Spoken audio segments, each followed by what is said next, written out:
Let me start with something that surprises a lot of men I talk to. When you stop standing your ground, she doesn't feel more peace, she feels more distance. I've seen it happen time and time again. You think you're doing the right thing? By avoiding conflict, by letting her decide everything, by saying whatever you want instead of stating your preference. But what really happens is that over time, your silence begins to sound like absence. From a psychological standpoint, confidence in older adults often dips after major life changes, retirement, illness, losing a role you once held.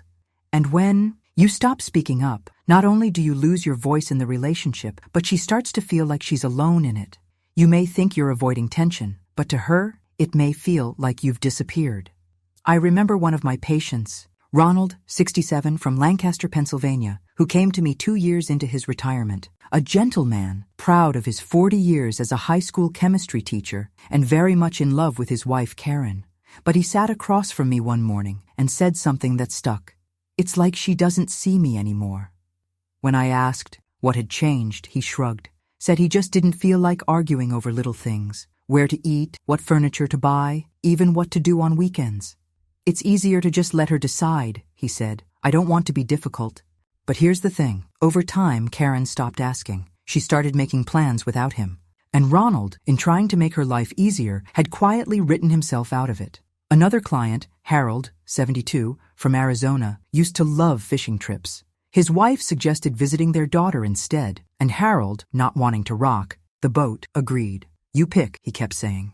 By year's end, she was planning their life solo. What both men didn't realize at first was that by stepping back, they weren't showing love, they were giving up presence, and presence is what their wives actually missed.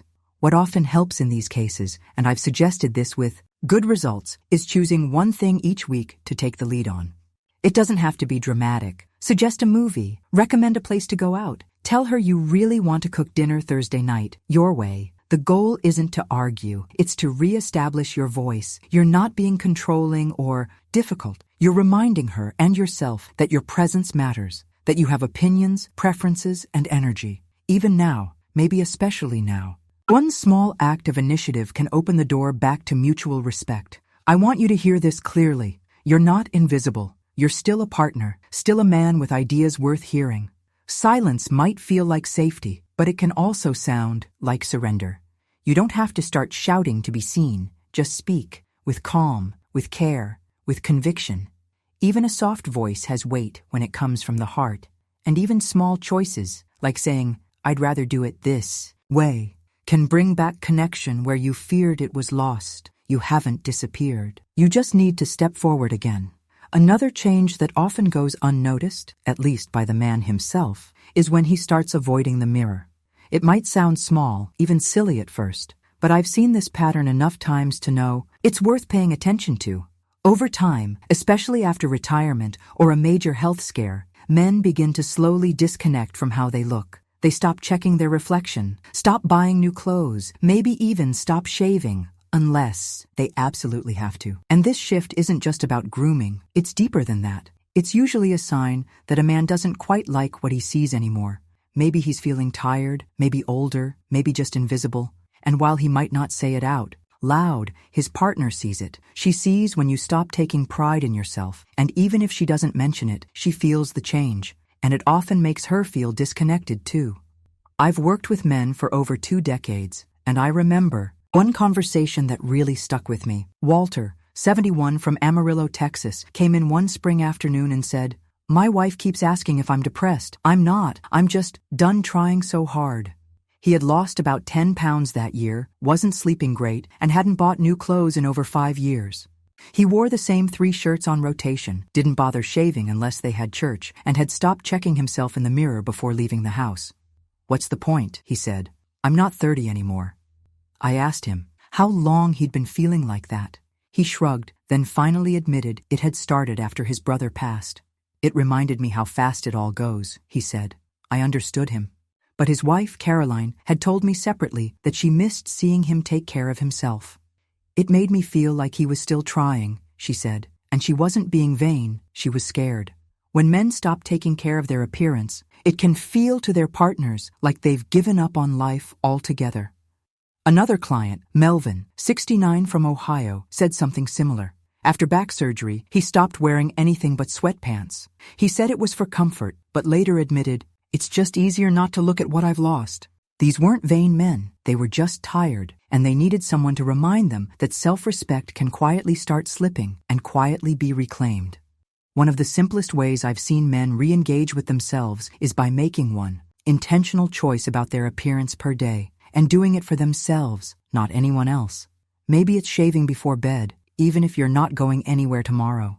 Maybe it's putting on a clean shirt you actually like, or buying a new belt. These things might sound small, but they send your brain a message: I still care about me. And once you do that consistently, others start to notice too, including your partner. You don't have to look like you did at 40 to feel proud of yourself at 70. What matters is the attitude behind it. Think of it like watering a plant. If you stop, it doesn't die right away, but slowly, quietly, it fades. Your confidence is the same way. But the good news? A little attention goes a long way. You're not doing this to impress anyone.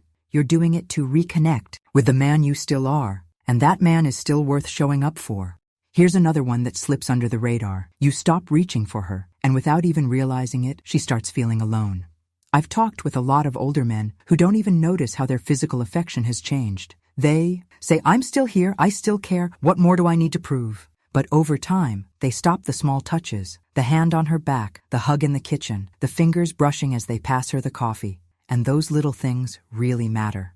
As men age, especially after illness or surgery, it's natural to pull back a bit. You get more careful, more tired, maybe even self-conscious about how your body feels or moves. But what I've seen is that to your partner, the silence of your hands can speak louder than anything else. And what she hears is, he's slipping away.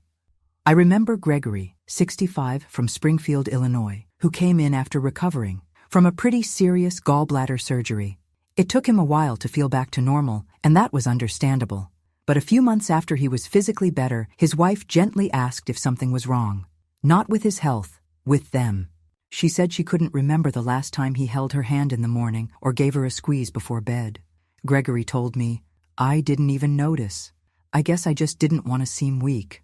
He thought pulling back made him seem stronger, more stoic, but she interpreted it as distance, and it hurt her more than he knew. Another man, Henry, 68, from Michigan, had gone through prostate surgery and told me he felt like less of a man afterward, so he stopped initiating any kind of touch at all, not even a hand on the shoulder. His wife began to think she was the problem. In both cases, the men didn't mean harm. They just didn't realize how loudly absence speaks in a relationship. Once we started talking it through, both Gregory and Henry realized that physical closeness isn't always about romance or desire. It's often just about comfort, reassurance, presence. And they had the power to bring that back gently on their own terms. What often helps, and I've recommended this more times than I can count, is starting with one simple touch each day, something consistent and easy. What I tell men is, in the morning, before you get out of bed, just reach for her hand. No words needed. Just hold it for a few seconds, the way you might have done years ago. That tiny moment becomes a bridge, and over time, it reminds both of you that you're still in this together. No grand gestures needed, just a small, steady signal. I'm still here, I still see you. You don't have to be who you were at 40 to be close at 70. You still have warmth in your hands, and that warmth means something. Think of touch like a lighthouse. Even a soft light can guide someone home through fog. You haven't lost your ability to connect. You've just forgotten how often it starts with the smallest movement. And the truth is, sometimes love is felt most clearly in silence, especially when it's wrapped in a hand that still reaches. Here's one more that comes up more often than most men realize. You stop talking, and she starts to feel like she's losing you. I don't mean you're being rude or distant on purpose. What happens is subtle. You start keeping things to yourself, your worries, your thoughts, even your everyday observations. Maybe it starts after an illness, a retirement, or a personal loss. You tell yourself, no need to burden her, or I'll deal with it myself. But over time, that silence starts to grow. And from the outside, what your partner feels isn't your strength, it's your absence. As we get older, it's normal to want more quiet or to feel like emotions are harder to explain. But keeping it all in doesn't protect your partner. It makes her feel like she's been shut out of your world. I remember Martin, 68, from Eugene, Oregon. He had a mild heart attack the year before we met, and while he recovered well physically, something in him changed emotionally. His wife Sharon came to me first, saying, "He's here, but I feel alone." Martin had always been a talker, not a chatterbox, but someone who'd share his thoughts at dinner, mention a funny article, tell her when something was bothering him. After the heart attack, all of that stopped. When I asked Martin about it, he told me he didn't want to sound weak. He thought staying quiet made him seem more in control, but what it did was leave his wife in the dark. She worried he'd lost interest in her. She even started asking herself if maybe he was mad at her, though he wasn't. Another man I worked with, Leonard, 73 from Kansas City, had a similar pattern. After losing his best friend to cancer, he shut down emotionally. He said, "What's the point in talking about things that won't change?" But when his daughter came to visit and noticed how quiet he'd become, she asked him gently, "Dad, where did you go?" That question hit him hard. He realized that saying nothing doesn't mean you're coping well. It just means no one knows how to reach you anymore. Both men worked through it. It wasn't dramatic, but they started talking again. Not about deep emotions at first, but about everyday things. And that was enough to rebuild the bridge. What I often suggest is something very simple.